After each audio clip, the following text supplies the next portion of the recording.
Seorang anak melihat orang tuanya duduk di atas kursi roda dengan tangan bergetar karena terkena penyakit Parkinson. Air liurnya meleleh karena tidak lagi bisa menelan.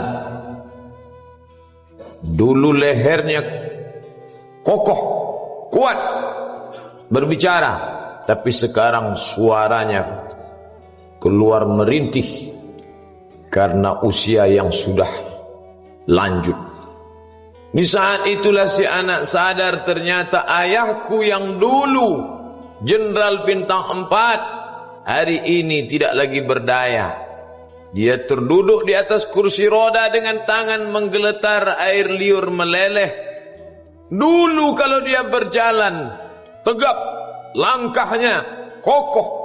Kalau dia bersuara keras, anak-anak buahnya takut, menggeletar mereka menghadapnya.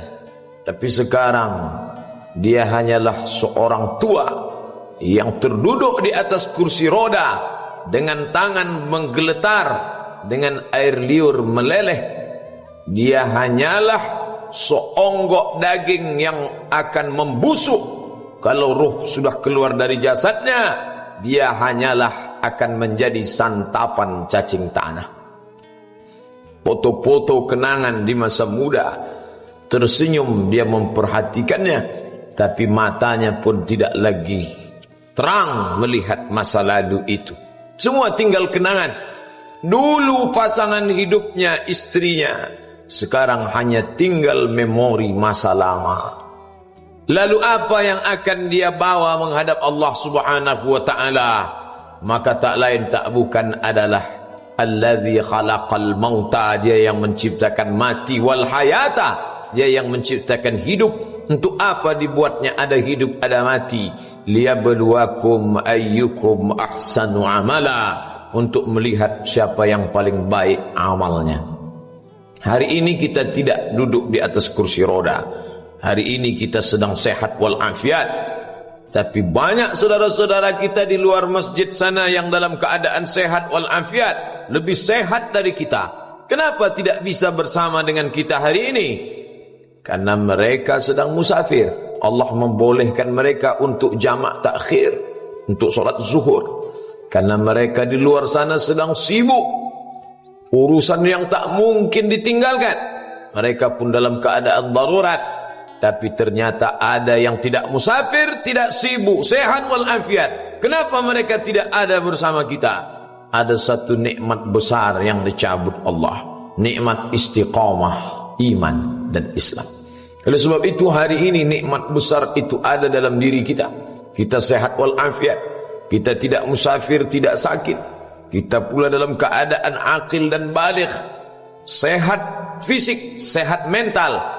Tapi yang paling besar di antara nikmat itu adalah takut meninggalkan salat Jumat.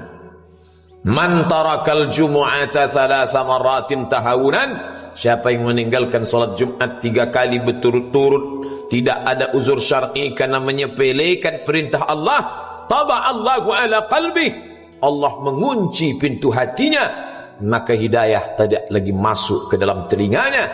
Inilah azab di atas azab. Karena azab yang pertama kali itu di dalam hati. Khatamallahu ala qulubihim, hati terkunci. Setelah hati terkunci, wa ala sam'ihim, telinga tersumbat. Setelah telinga tersumbat, wa ala absarihim ghishawah, mata tertutup. Kalau sudah telinga tersumbat, nasihat tak bermakna. Kalau sudah mata tertutup, segala yang dilihat tak lagi menjadi iktibar pelajaran. Itu semua berawal dari hati yang terkunci. Salah satu yang menyebabkan hati terkunci, meninggalkan salat Jumat tanpa uzur syar'i. Nikmat besar diberikan Allah. Hari ini kita bisa duduk bersama di dalam rumah Allah.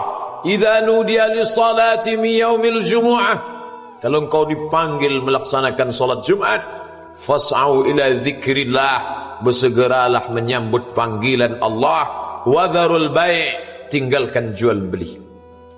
Saudara kita yang terbaring di rumah sakit, Hari ini sayup-sayup suara azan dari masjid rumah sakit masuk ke telinganya.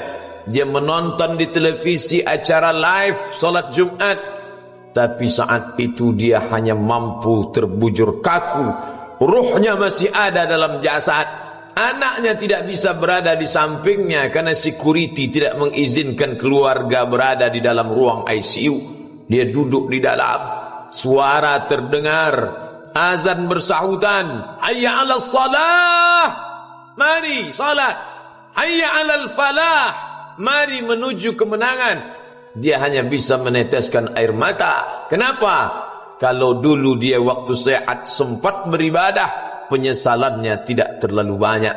Tapi kalau di saat sehat walafiat tak sempat untuk menempelkan kening ke lantai, tak sempat melangkahkan kaki ke rumah Allah, tak sempat mendengarkan khutbah, maka tak ada duka di atas duka. Air mata yang meleleh tak dapat mengembalikan masa lalu. Lan tarji'al ayyamul lati madat, yang lalu tak dapat diulang kembali. Air mata darah menangis. Yang sakit tak akan sembuh, yang mati tak akan hidup. Penyesalan selalu datang di akhir perbuatan. Belum pernah orang menyesal sebelum perbuatan berlalu. Selalu penyesalan di akhir. Di saat itu penyesalan tak lagi bermakna. Apa kata mereka ketika melihat azab Allah? Rabbana, hai Tuhan kami, ya Rabb kami, absarna, mata kami sudah melihat azab, wa sami'na, telinga kami sudah mendengar suara tangisan, teriakan, pekikan di dalam neraka. Farji'na, kembalikan kami lagi ke dunia, na'mal salihah, kami ingin beramal salih. Inna muqinun, kami yakin seyakin-yakinnya. Tapi saat itu penyesalan tak lagi bermakna, karena dunia tak mungkin utuh semula, karena sudah menjadi sunnatullah yang lampau tak akan kembali. Idza sama'un fatarat, langit terbelah. Wa idzal kawakibun tasarat, planet-planet bertabrakan. Wa idzal biharu fujirat, lautan diledakkan, diletupkan. Wa idzal quburu bu'asirat, semua yang dikubur dibangkitkan. Alimat nafsum ma qaddamat wa akharat, disitulah orang baru sadar apa yang dulu pernah aku lakukan. Wa qadimna ila ma amilu min amalin, semua amal mereka kami tunjukkan, kami datangkan. Ini amalmu, ini infakmu, ini wakafmu, ini sedekahmu, ini salawatmu, ini bacaan Qur'anmu, ini zikirmu. Tersenyum mata melihat amal. Faman ya'mal mithqala dzarratin khairan yarah. Tapi jangan lupa, apakah yang dosa-dosa itu dilupakan begitu saja? Yang buruk pun akan nampak juga. Faman ya'mal mithqala dzarratin syarran, sebesar ujung rambut, sebesar telapak kaki semut yang hitam, di atas batu yang hitam, di tengah malam yang kelam, di dalam samudra yang gelap, akan ditampakkan juga pada hari itu. Yauma tublas sarair, segala rahasia ditunjukkan, dan mata akan melihat dengan penglihatan yang nyata. Mulut tidak lagi bisa menjawab. Al-yawma nakhtimu ala afwahihim, hari itu mulut kami kunci, karena mulut itu yang dulu pandai mencari-cari alasan, bersilat lidah, maka hari itu lidah dikunci. Wa tukallimuna aydihim, tangan mereka kami buat bicara. Wa tashhadu arjuluhum, kaki bersaksi. Apa yang akan dibicarakan tangan, apa yang akan dipersaksikan kaki? Bima kanu yaksibun, semua yang pernah dilakukan di masa yang lalu. Berapa atasanmu sanggup memberi gaji sehingga begitu enteng kau tinggalkan solatmu? Apa yang dijanjikan istrimu sehingga begitu enteng kau berikan yang haram, hanya rayuan sesaat, padahal dia pun akan meninggalkanmu sebelum masa tua tiba. Apa yang dijanjikan anak-anakmu? Ayah, kami akan menjagamu di hari tuamu nanti, maka berikan kami yang kami inginkan, belikan kami rumah yang besar, belikan kami kendaraan yang mewah, nanti setelah hari tua kami akan menjagamu, kata mereka. Tapi setelah kita tua, dosa-dosa begitu banyak terkumpul, mereka pun meninggalkan kita di panti jompo yang penuh dengan kesunyian, hening, sepi, suara cucu tak terdengar menangis, karena mereka pun malu mengakui kita sebagai orang tua. Suapkanlah yang haram ke mulut mereka, berikanlah yang batil ke dalam perut mereka. Itu hanya akan menjadi azab di dunia sebelum hari kiamat tiba. Ish ma syi'ta, hiduplah sesuka hatimu. Ish ma syi'ta, apa yang mau kau makan, makanlah. Apa yang akan kau bekerjakan, kerjakanlah. Fa innaka mayyit, tapi ingat, kau akan menjadi mayat, kau akan mati. Semua akan diminta pertanggungjawaban di hadapan Allah Subhanahu wa ta'ala. Hari ini orang boleh tertawa, hari ini orang boleh merasa dunia dia yang punya, tapi sampai masanya yang hijau akan berubah menguning, yang kuning akan mati, yang mati akan menjadi debu, yang debu ditiup angin hampa tak bermakna. Lalu apa yang akan dibawa menghadap Allah Subhanahu wa ta'ala? Amal saleh. Kalau pernahlah mulut itu membaca sepotong dua potong ayat sebelum berangkat bekerja, kalau sempatlah masuk ke kamar mandi mengambil air wudhu, solat sunat duha sebelum berangkat bekerja, kalau sempatlah ketika duduk dalam suasana santai membuka iPad lalu dibuka Quran digital sambil melihat beberapa ayat merenungkan maknanya, mengingat mati, kalau sempatlah mulut mengucapkan subhanallah wa bihamdihi subhanallahil azim, kalau sempatlah anak istri dibawa ke masjid iktikaf mendengarkan pengajian, kalau sempatlah beberapa persen dari pendapatan itu dilimpahkan ke rumah anak yatim panti jompo masjid, kalau sempatlah beberapa meter tanah dibeli untuk pembebasan mendirikan rumah Allah, kalau sempat memberikan beberapa karpet untuk rumah yang selalu ditinggalkan, kalau sempatlah membelikan beberapa kilo beras untuk yatim piatu dan panti jompo, itulah yang akan menolong di hadapan Allah. Adapun rumah besar dengan beberapa semen, dengan beberapa busi yang banyak, semua akan menjadi tinggal kenangan. Mereka akan menjual, membagi-baginya. Tanah yang dulu harganya semeter 100.000 sekarang sudah menjadi 5 juta. Mereka akan bagi-bagi itu semua kepada ahli waris. Lalu kita hanya membawa 3 helai kain tipis yang tidak berjahit, dan itu semua menjadi milik orang. Kalau dulu mereka kita didik dengan pendidikan yang baik, di tengah malam mereka bangun menetes air matanya, lalu dia berdoa, Rabbighfirli wa liwalidayya warhamhuma kama rabbayani shaghira, seperti tetesan embun di tengah gurun Sahara yang panas.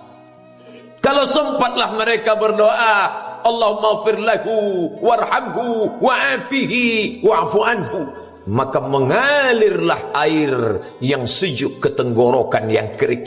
Kalau sempatlah mereka membeli makanan, diundangnya anak yatim, diusapnya kepala, ya Allah, terimalah sedekahku ini untuk almarhum ayahku, almarhumah bundaku. Aku tak dapat membalas budi baik mereka, ya Allah, mereka sudah mendahului aku. Maka akan mengalirlah itu sebagai perlipur lara di tengah alam barzakh sementara kiamat tiba.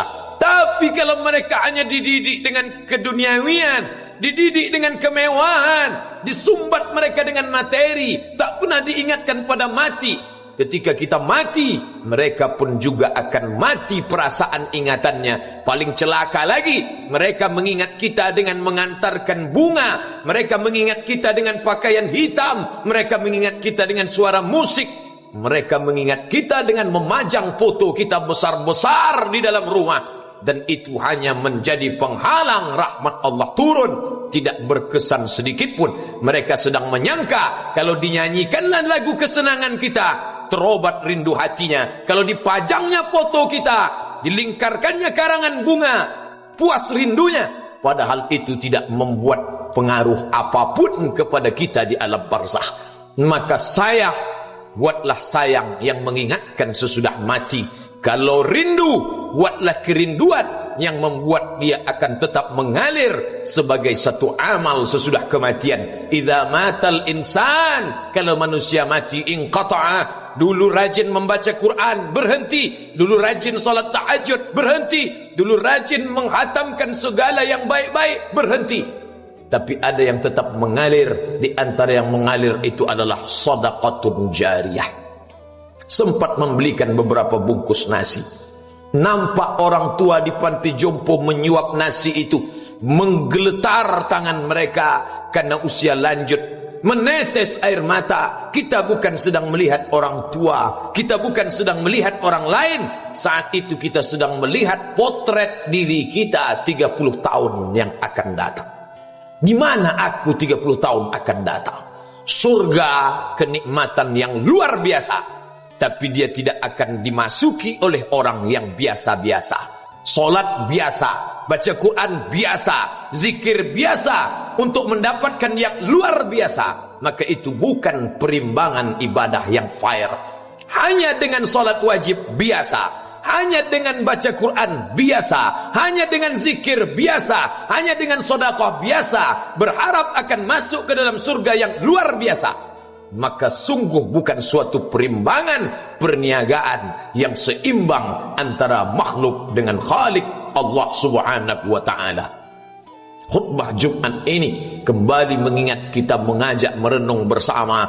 Kita ini mau kemana? Di sini untuk apa? Yang kita bawa menghadap Allah itu apa? Apakah nama, jabatan, kebesaran, harta benda ikut menghadap Allah? Tidak. Dia akan tinggal menjadi puing-puing kenangan. Yang akan dibawa adalah amal saleh. Makanya kita selalu berdoa selesai wudu, Allahumma ja'alni minat tawabin waj'alni minal mutatahhirin.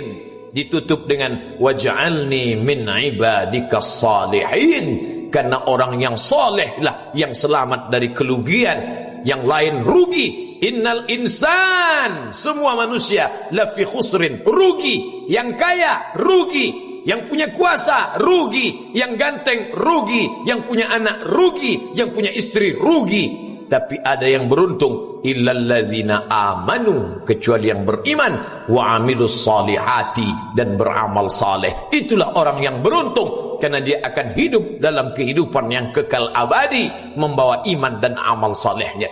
Kalau sampai hari ini masih bersemayam di dalam diri kita, mari kita jaga dan kita berharap kepada Allah husnuzan.